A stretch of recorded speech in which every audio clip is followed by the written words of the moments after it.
I want to say welcome. Thank you, everyone, for joining with us for Teaching Peace. These are trying times that we find ourselves in, and although this evening Addie was planning on taking a break as co-host and being more behind the scenes, and Kayla and I will be serving as co-hosts, we've asked Addie if she might just share with us maybe a word in these times.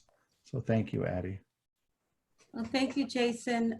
We're here in New York City, and we remain troubled and also rooted in the hope that we have in Christ.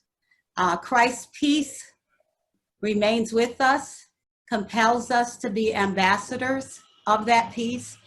And we invite you, wherever you are, to get in touch with that reality. It's difficult when things around us are so chaotic. But Jesus did say to us that troubles would come to us. And he said, but don't be dismayed because I have overcome the world. So I want to invite you, as you listen to the ways that we are actually engaging in peace building and peacemaking, to center into the hope that we have in the one who was raised from the dead, in the one who overcame death, in the one who has rooted us in a gospel of peace. And the reality is that as we have lived connected with Christ's peace, we have found ways to overcome violence. So I just want to encourage you that this is the time for the Mennonite Church to come to the forefront. This is the time for us to come forward with the hope, with the faith, and also with the tools that we've gained over hundreds of years of peacemaking. People call us in from all over the world because they know that our allegiance is not with a flag, it's not with a nation, but it's with Christ. And so I want to invite you to participate fully wherever you are in what's going on in all the ways that you know you can. This is not a time to sit on the sidelines. So I'll turn this over to Jason and our wonderful sister, Malinda Berry, who has been doing some practical peacemaking. The last time I heard her talking, she was talking about the intersections that we can bring into really living reconciled lives and responding to difference. So thank you, guys. Thank you, Addie. Thank you for your word. Thank you for your call. Thank you for your charge. May we all respond well. Amen. Thank you, guys. Friends, welcome to Teaching Peace. This series of conversations is organized by the New York City Council of Mennonite Churches in partnership with the Groundswell Network and the Brooklyn Peace Center. This series is possible through Eastern Mennonite University's Lilly Foundation grant, Helping Pastors Thrive. As Addie shared, across the country, there's been a collective eruption of protest against systemic racism and police violence. Some are asking, how do we transform this anger and rage, this lament and this grief? How do we transform it into the long-term work of social transformation and peace building? Some are wrestling even with the relevance of a peace witness in the midst of such social turmoil. We believe that teaching peace and learning the way of peacemaking is a right and holy endeavor. My name is Jason Storbakken. I serve as pastor at Manhattan Mennonite Fellowship, and I'm a founding member of the Brooklyn Peace Center. Julio Pavon is our faithful interpreter. Julio is a community organizer in the South Bronx, currently running for a congressional seat. To access the Spanish translation, you just click the interpretation button on your dashboard. And also, if you have any questions, you're welcome to go into the Q&A or the chat section at any time. Addie is taking a little break from being a co-host this week. And in our Zoom box is Kayla Berkey. Thank you for joining the conversation, Kayla. Hi, thanks for having me. So I'm Kayla Berkey. I am currently a student at Union Theological Seminary, and I'm part of Manhattan Mennonite Fellowship. I also work in communications with Mennonite Church USA. So I'm glad to join you all for Teaching Peace tonight. And as we've already had Addie and Jason speak to the current time and how many of us are carrying pain in our bodies as we witness this ongoing violence against Black lives, I just invite us to take a deep breath.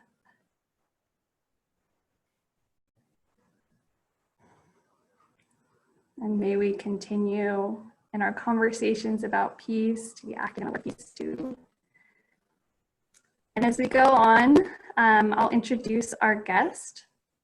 With us tonight, we have Dr. Malinda Elizabeth Berry. She is a peace theologian and a teacher. She teaches theology and ethics at Anabaptist Mennonite Biblical Seminary in Elkhart, Indiana. Her commitment to Anabaptism in the Mennonite tradition is evident in her approach to an array of concerns of our day. These include Christian social responsibility, environmental stewardship, and renewing the structural and spiritual dimensions of congregational life. In addition to the research she does to support her teaching, Malinda continues to develop her contribution to peace theology, Shalom Political Theology. So, Malinda, welcome to Teaching Peace. Thank you very much. It's wonderful to be here. It's great to have you. And we always begin with this question. How do you define peace? Oh, how do I define peace? Well, it's interesting. The very first response that comes to my my mind is peace is the absence of war, right?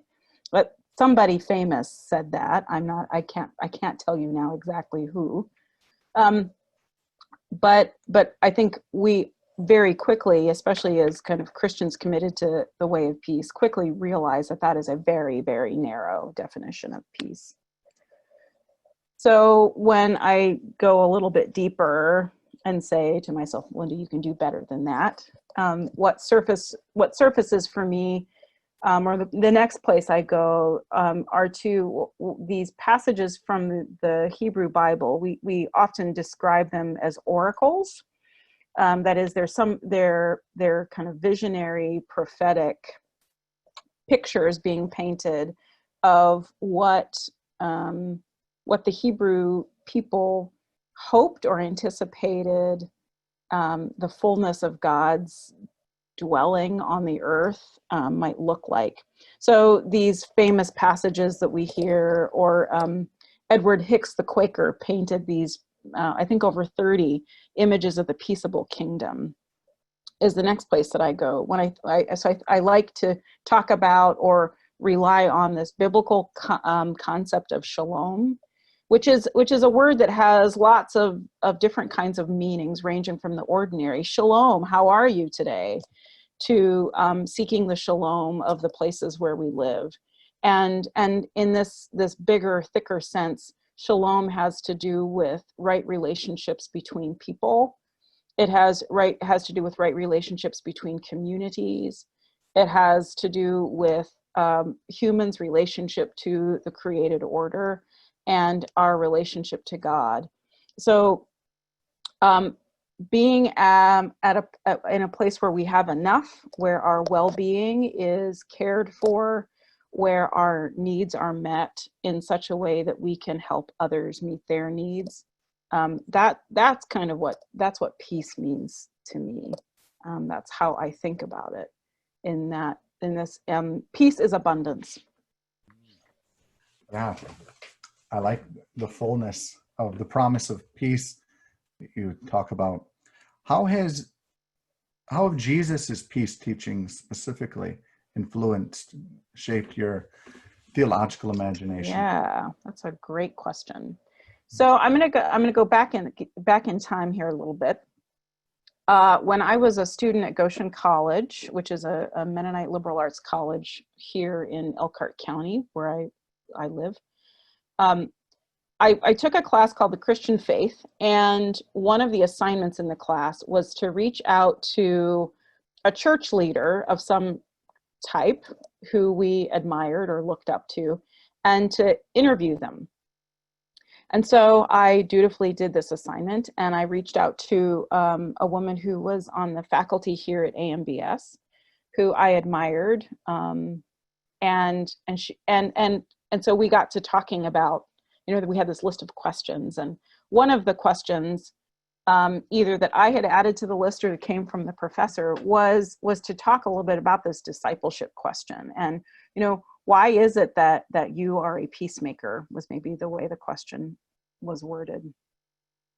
And this professor said, well, because Jesus calls us to be peacemakers. Like, this is very clear in the New Testament. And so I'm a peacemaker because I have a desire to be obedient to Jesus. And I had this very weird, okay, let me not judge it. My response to what she said was twofold. I found myself crying, like tearing up. I mean, it was really emotionally powerful for me to hear this person I looked up to, an elder, and speaking so passionately about what for her is the core of discipleship. But I was also like, there was another part of me that was like, really? Like, that's all? Like, that's the only reason you're a peacemaker? Because you're being obedient to Jesus? Like, that's it? So both moved and dissatisfied. And I think that's really probably the kind, like one of those critical incidents that led me, or that was a stepping stone to the work that I have been doing as a professional theologian. So to answer your question a little more directly, Jason, I would say kind of coming out of this tradition where I heard a lot of injunctions and teaching and direction given to what we don't do. Like, we are peacemakers when we don't fight, or because we are peacemakers, we don't turn Legos or sticks into guns and point them at people and shoot. God is love and asks us to love others in return, right? Like, this was the kind of basic formation that was happening for me. And the problem with that, as life got more complicated, was that I would say I was under-equipped in many situations of conflict to figure out how to work with my own emotions and how to respond to the emotions of others, and really what it means to like find this abundance when what we're experiencing is a lot of scarcity that's driving the conflict, you know. Yeah. So out of this, I've started to think about the call to peacemaking, Jesus' call to peacemaking in particular. I focus a lot on the parable of the Good Samaritan, is what we typically call it. And there are lots of different ways to read that parable. I mean, I think most of us are familiar with the basic plot of the story. There's a man who sets out on the road to Jericho. He's a merchant. He is attacked by some thieves, and he's left there for dead, and he's suffering on the side of the road. And then two people walk by.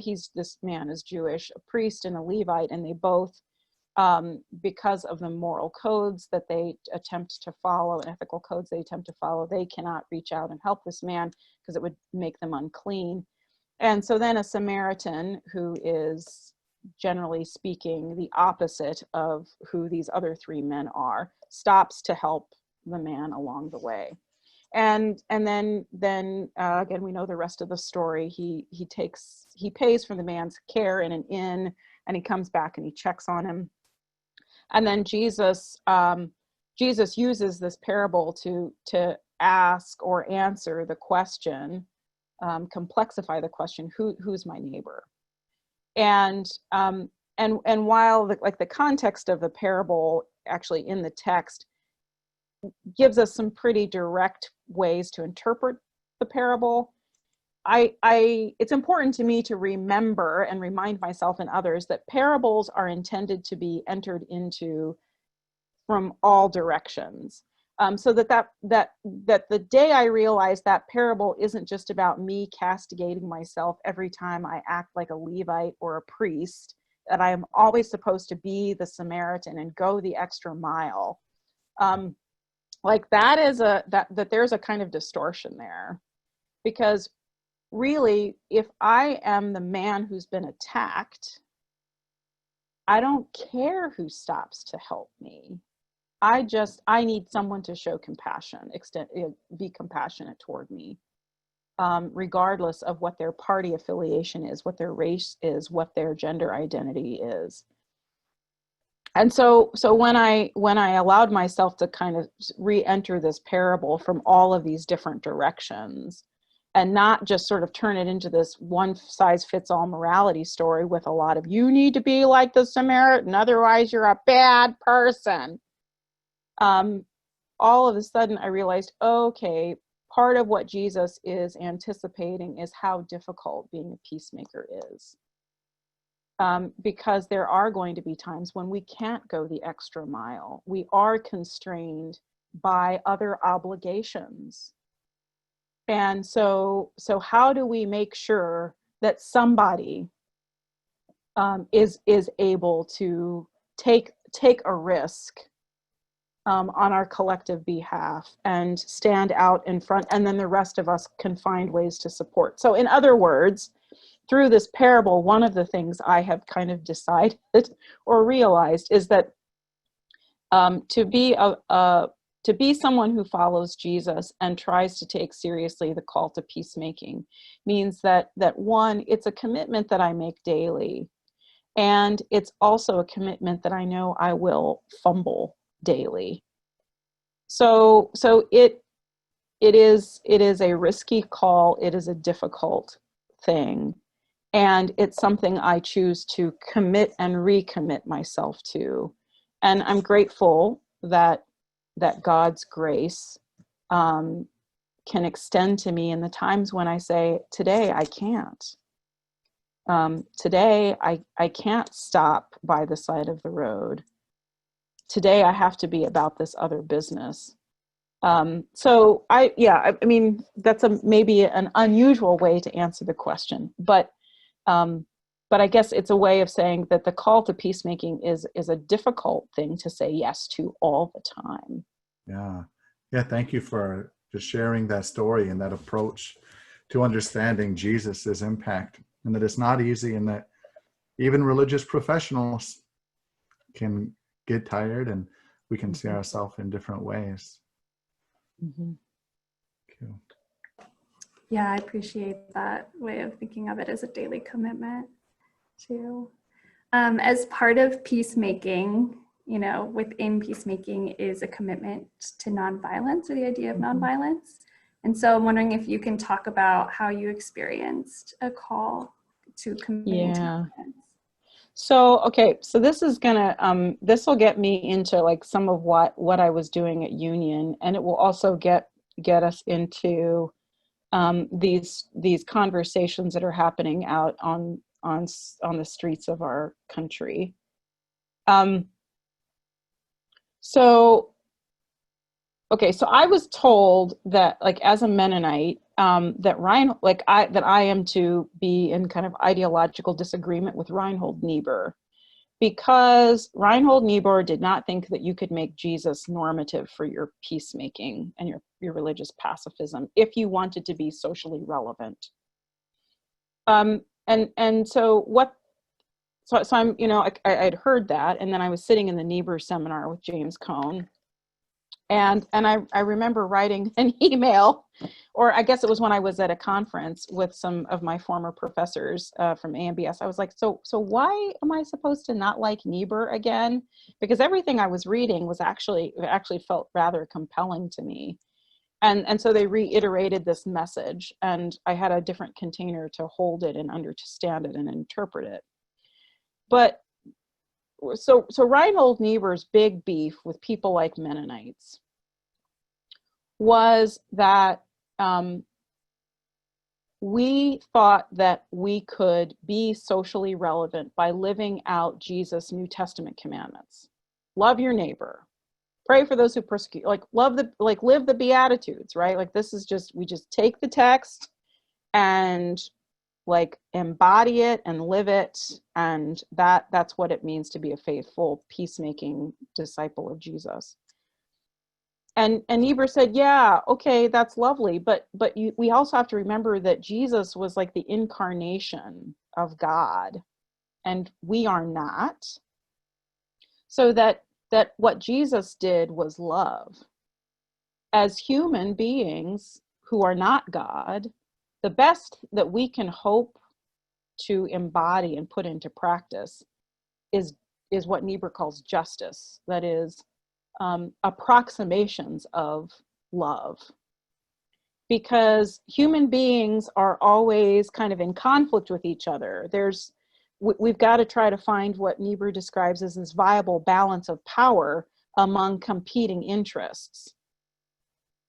So that the ethical task, the theological task for Christians is to figure out where we're going to place ourselves in the socio-political milieu to try to be the most effective at bringing gospel light unto human misery.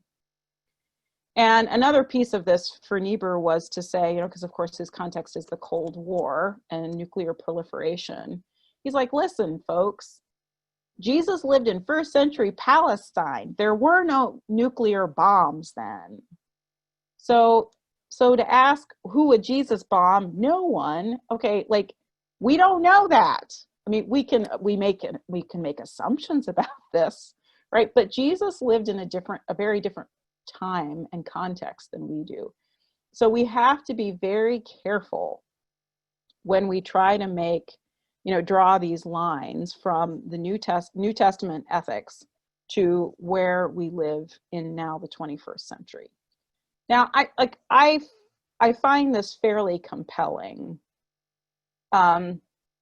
because it helps us understand why the church has failed so miserably at race relations and dealing with its patriarchy and all of the other expressions of the powers and principalities that ensnare the church. Okay, so my dad, an African-American Mennonite political scientist, raised me saying, listen, politics are everywhere, and they're the most insidious in the church because the church is the place where people think there aren't any politics. And what I mean by politics here is sort of the allocation of resources, making decisions or not making decisions, as the case may be, and deciding who gets to have a say in whatever the question of the day is. So another part of so this is why I was attracted to Reinhold Niebuhr, because he understands that human beings have political machinations, right? And our church leaders decide what it's okay to talk about and what it's not okay to talk about, and all like we know these processes, we've experienced them, we've watched them. So when it comes to thinking about peacemaking and nonviolence in this whole milieu, part of what I also learned from Reinhold Niebuhr is that, because Niebuhr was a pacifist, and then World War I happened, and after that, he watched as religious pacifists took on this rhetoric that said, hey, if we work hard enough, we can abolish war. And Niebuhr watched as pacifism became an ideology. It became an ism. It became this belief in human capacity to overcome violence in our cultures, our societies, our personal lives. And I would say that I'm enough of an Augustinian, for you theology nerds, to be in Niebuhr's camp on this, to say, actually, that is falling prey to one of the tempter's most,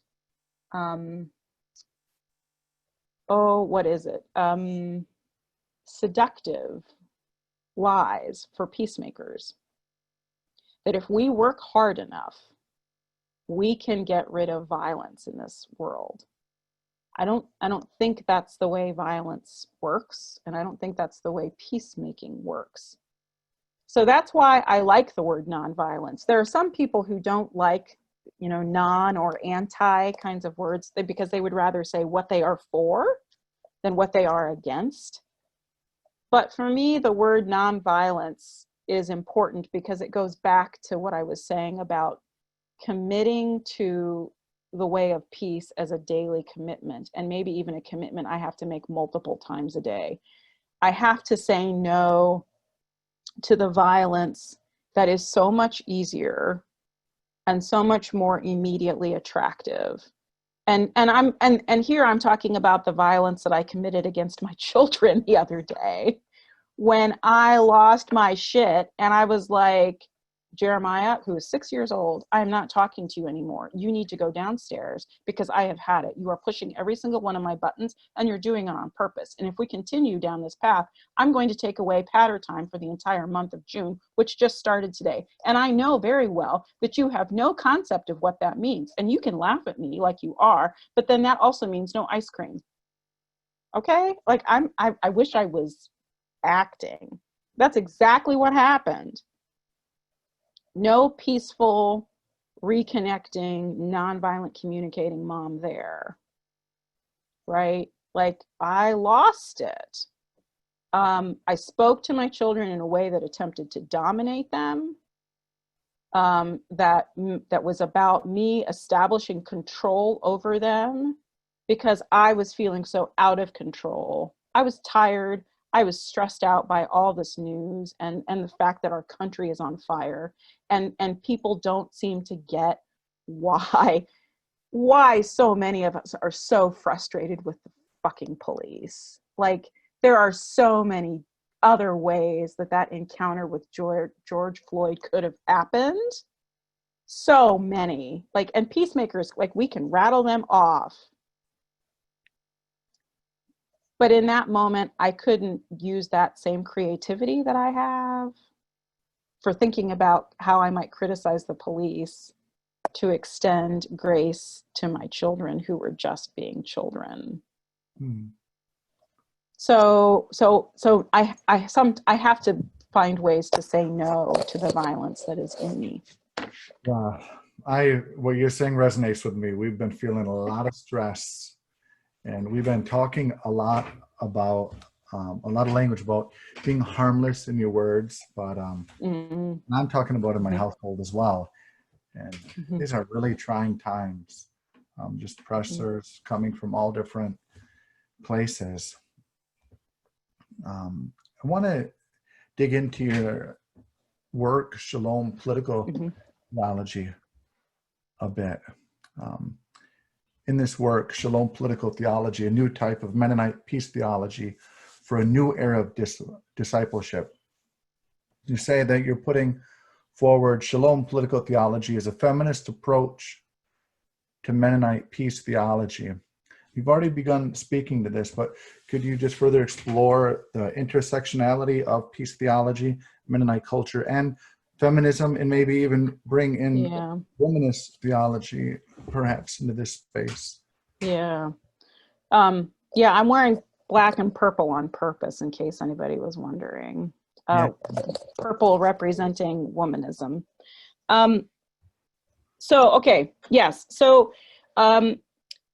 One of the reasons why the seminary I teach at exists is because coming out of World War II and the experience with alternative service in the form of civilian public service, there was this Mennonite,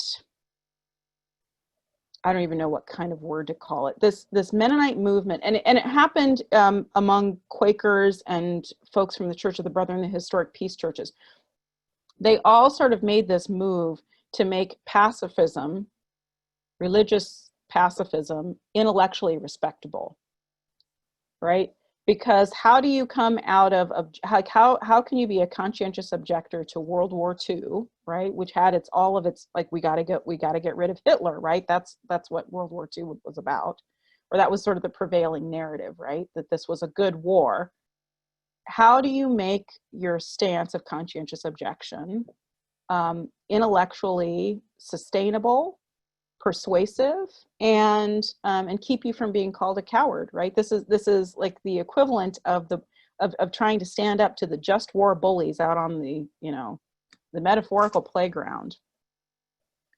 And so it was out of that a variety of peace theologies emerge. And the one that came into the greatest prominence was what we call the pacifism of the Messianic community. And this was John Howard Yoder's approach to pacifism. For Yoder and others who helped him, create the politics of Jesus, the idea was that the church's role, and some of this was in response to Reinhold Niebuhr's critique, you all are socially irrelevant. You folks who are trying to follow Jesus in life, whatever. So what they were attempting to do was to say, okay, the church's job is not to be effective in trying to impact public policy and how governments function.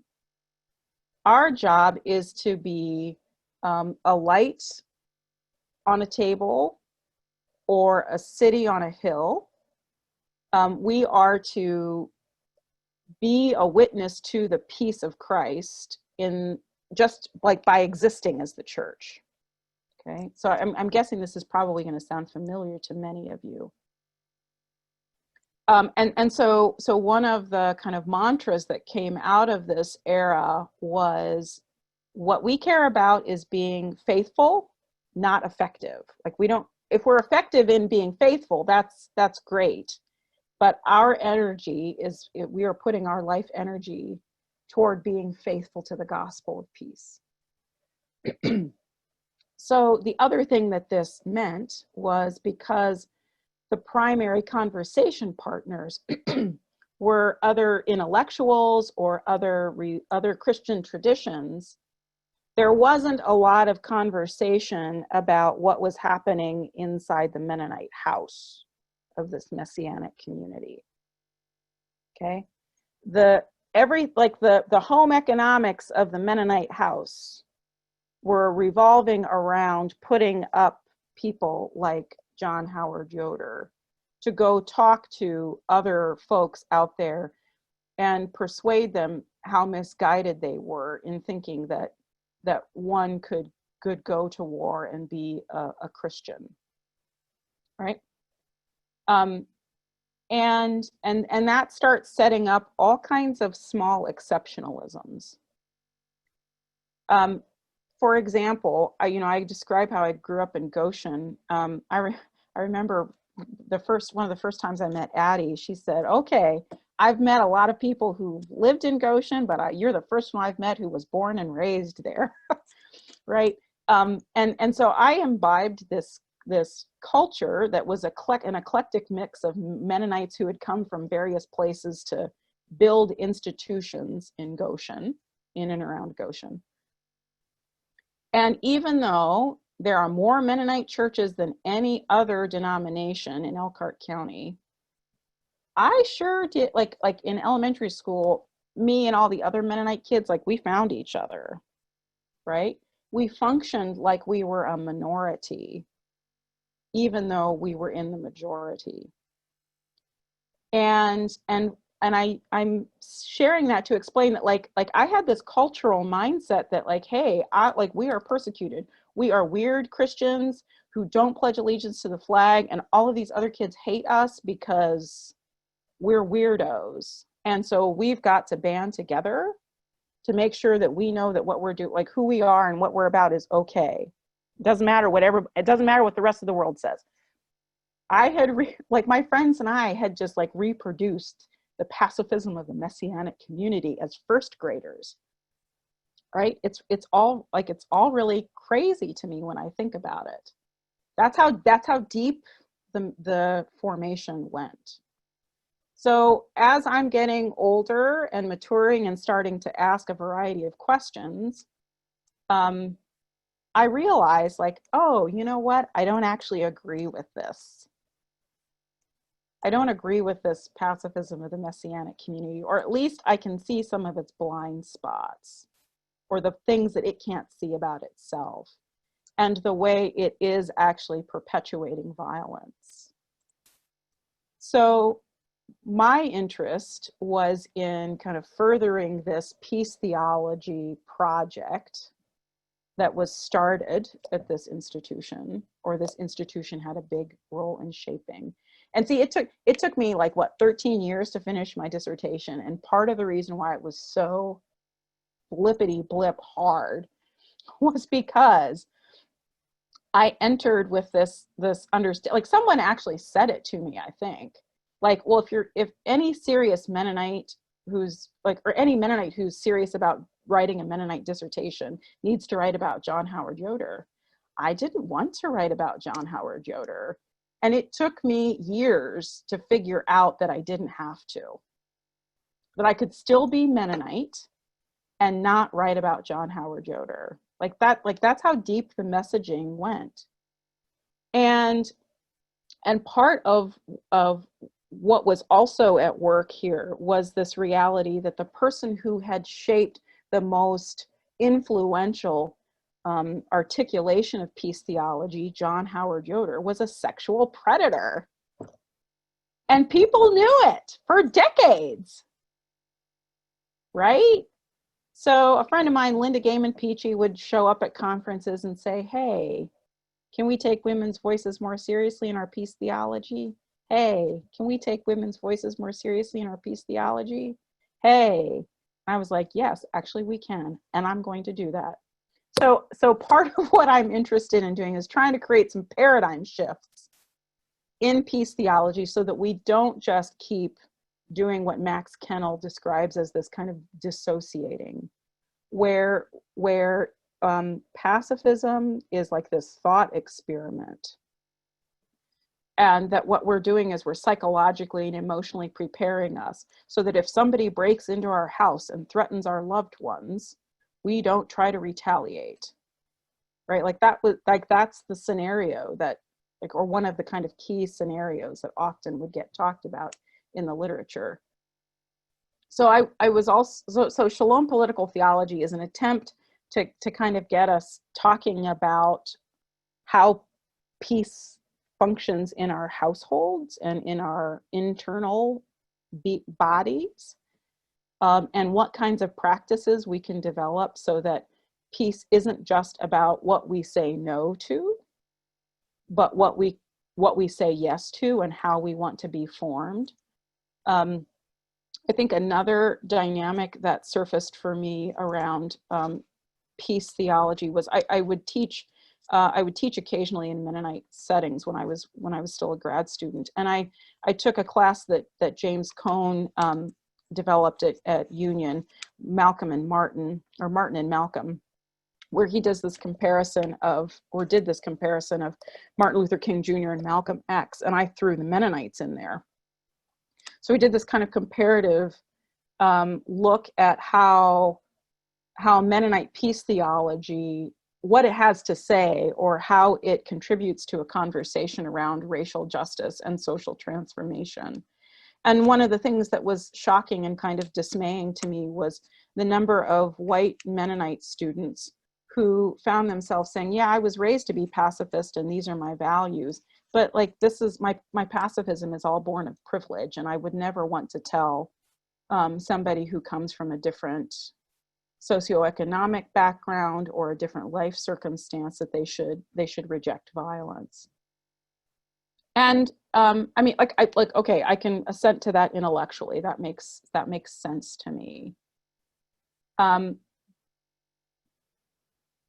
But I disagree with it. I mean, my response would be something like, okay, if your pacifism is just for you an expression of your racial and class privilege, then it's not pacifism. Okay, it's a cultural manifestation of how you were raised. You haven't actually made the choice to follow Jesus in the defenseless way of Christians.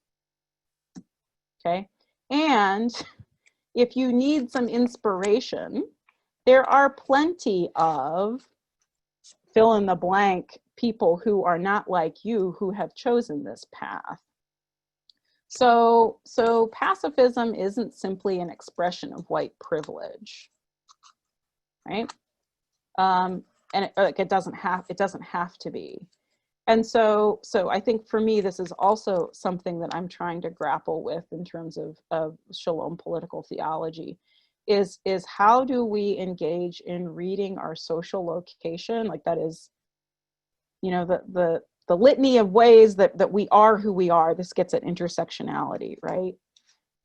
And within that, discern the call to peacemaking that is ours individually to take up, right? And to contribute to a collective movement of people who say, yeah, there are lots of reasons why violence is not the answer to creating the world that we seek, and that violence isn't sustainable.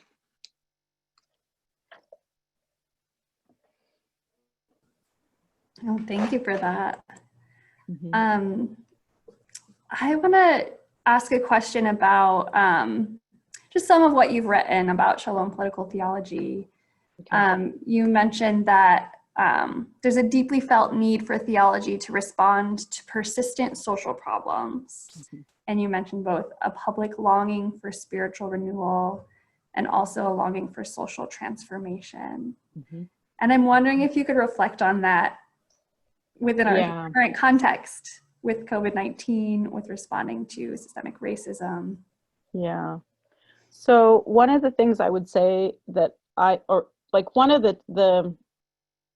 things that I have felt convicted of around COVID-19 is that we are being called as a society to educate our children differently and to take care of our elders differently. I also, it's also my sense that I mean, they're just it's an onion, right? They're just layers after layers after layers of this that get really kind of complicated. And I don't want to be mistaken as being like a sort of, what's his name? Wendell Berry, who's kind of got this longing for the agrarian, let's all just go farm somewhere in some rural place and let the cities decay. Nah, and even Berry doesn't say that, but I don't want to be heard as being kind of anti-urban or anti-cosmopolitan, but I do think that it's important that we pay attention to this. So this is one of the things that I learned when I was living in New York, right? That New York isn't just like a city. New York is a bunch of villages, right? And so to pay attention to how the social fabric of all of these villages that we inhabit and participate in is being cared for, that for me is kind of the call of COVID-19. And I would say so when it comes to what's happening out in the streets and the rioting, I'm sure that it's actually incredibly scary to be out on some of these streets. But I also know it can be really incredibly invigorating to be in protest spaces too. That's one of the things I miss about living in the city. So I guess it's from Marshall Rosenberg. So nonviolent communication is one of the practices that I look to as part of my theological system to really think about the emotionality of the formation of peacemakers and people committed to nonviolence. And nonviolent communication was actually kind of birthed out of Rosenberg's own experience of race riots in Detroit in the 60s. And what I see when I see these protests and I see violence erupting in whether it's sabotage, the violence of sabotage or overzealous police forces, or, you know, I mean, like it is an expression, like it is an expression. We might say it's a childish expression of a very real emotion, rage. And so then I go to Fred Rogers. So I've been reading a lot of Mr. Rogers lately. And if you haven't watched Daniel Tiger's Neighborhood, I commend it to you all. It's a kind of reincarnation of Mr. Rogers and his neighborhood. But Mr. Rogers asks, what do you do with the mad that you feel? And Daniel Tiger sings a song, when you feel so mad that you wanna roar, take a deep breath and count to 4. And part of the Fred Rogers ethos was taking the emotions that children feel seriously. So that one of the things that's happening, at least I would say, is we have a lot of people in adult bodies who have experienced emotions of rage over a lifetime that were never taken seriously.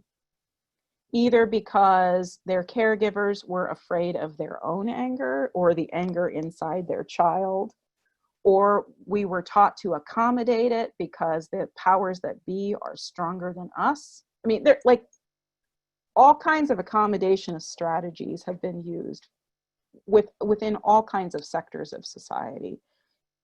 And it's like Langston Hughes says, what happens to a dream deferred? Does it dry up like a raisin in the sun? No. Or I mean, he asks it as a question, you know, he wonders, does it explode?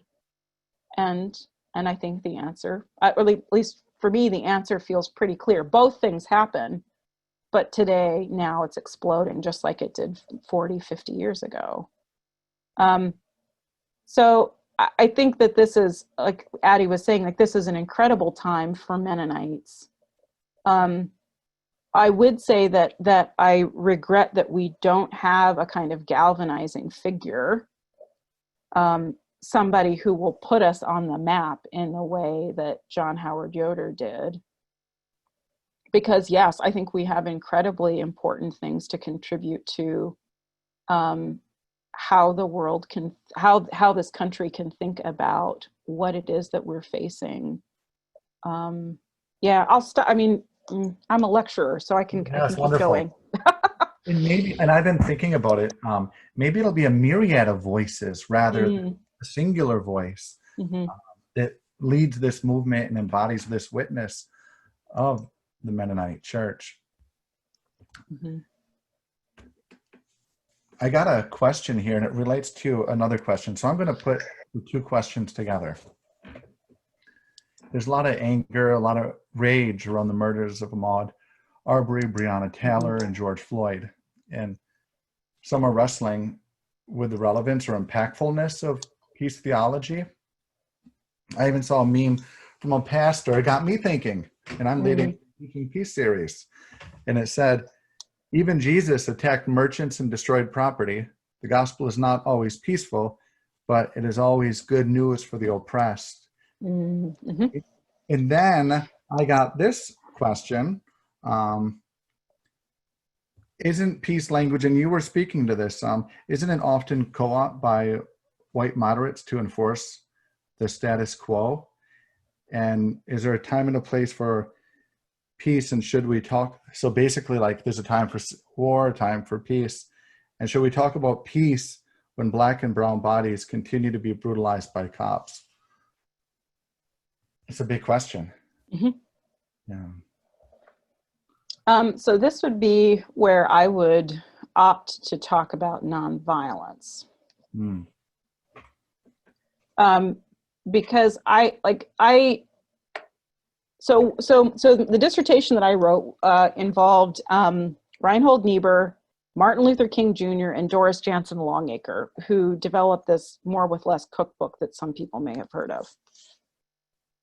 And one of the things that I learned about King, or that I think is important to remember about King, who was also a womanizer, let's be real about this.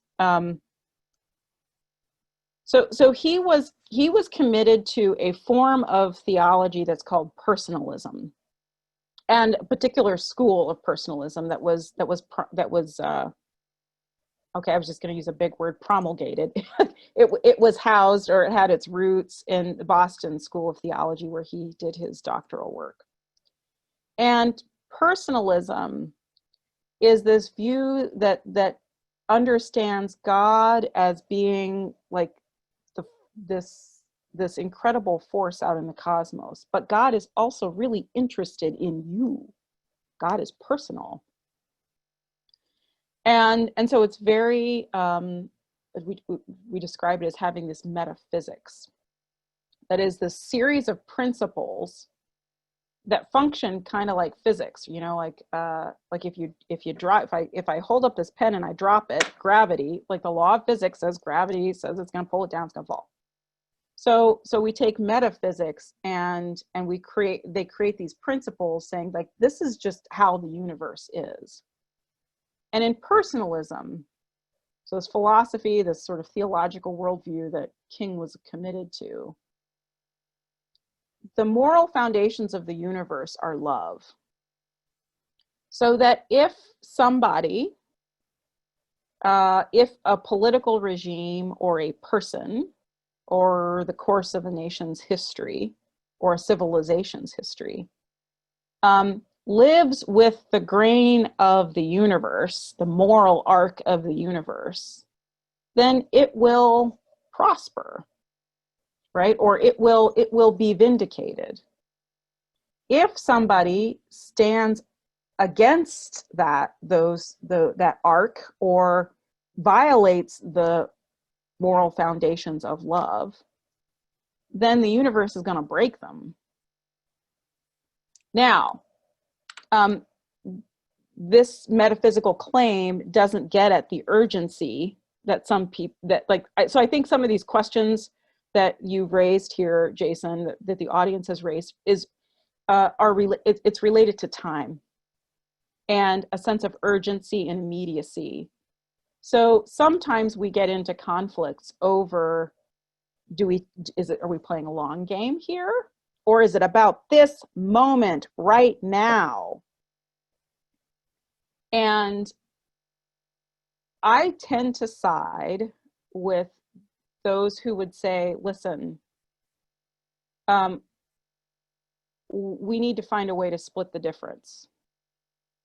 That is, we are rooted in this moment, but we've got to figure out how to look both backward and forward. I think the call of the Christian is to hold past, present, and future together, and then make calculated risks and recognize that sometimes we will screw up. So this is another thing that I learned from Reinhold Niebuhr. He describes prophetic faith as the capacity to say, hey, we humans, among the created life forms on the planet, we have the capacity to undo creation. Like cockroaches and oak trees don't build nuclear bombs. We do. But with that creativity, we can also we can also find ways to back up from the trigger and take those bombs apart and disarm.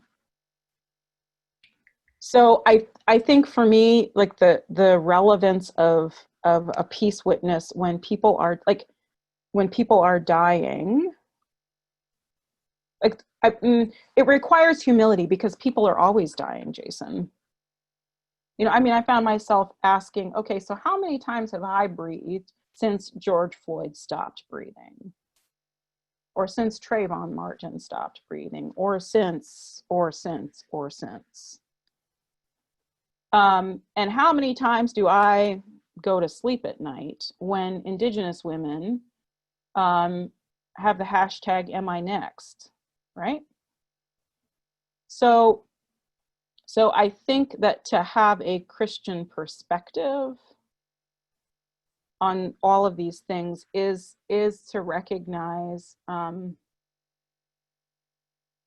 that our vocation is to name and unmask and confront and bind the powers. And one of those powers is the desire to take the life of another human being or to wish harm and destruction. So that my answer is, like, I don't think it's ever okay for one strategy to be, or I have a moral problem with wanting to extinguish the life of another person as a moral strategy to uplift another. Yeah. It goes back to peacemaking is not easy. No, exactly. Thank you, Malinda. Yeah, we're almost out of time. We are almost out of time. I do have Addie Banks submitted a question, who's typically a co-host, but I'll just read that question for you to respond to. Why is Anabaptist theology relevant for people in struggle today? And why is the formation of peace theology so tied into the supremacy of reason over discovery?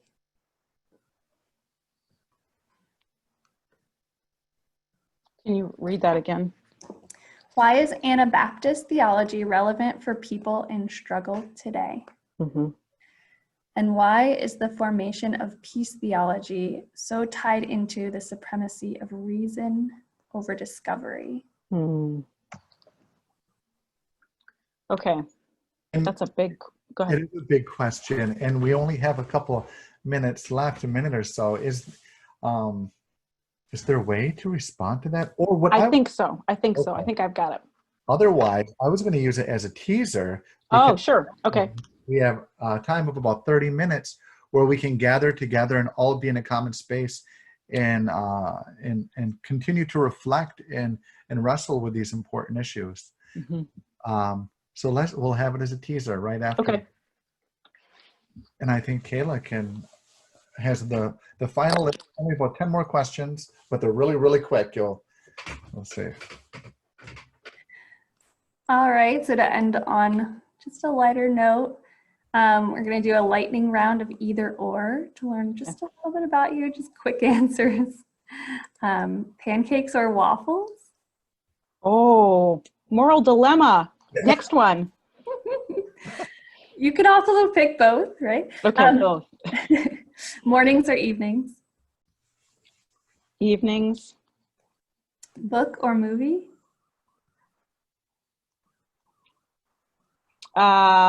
Movie based on a book. Tea or coffee? Tea. Being too warm or too cold? Too warm. Singing or dancing? Singing while dancing. Oh, that's good. Sweet or salty? Honey barbecue potato chips. Very specific answer. And last one, reading or writing? Reading. Mm-hmm.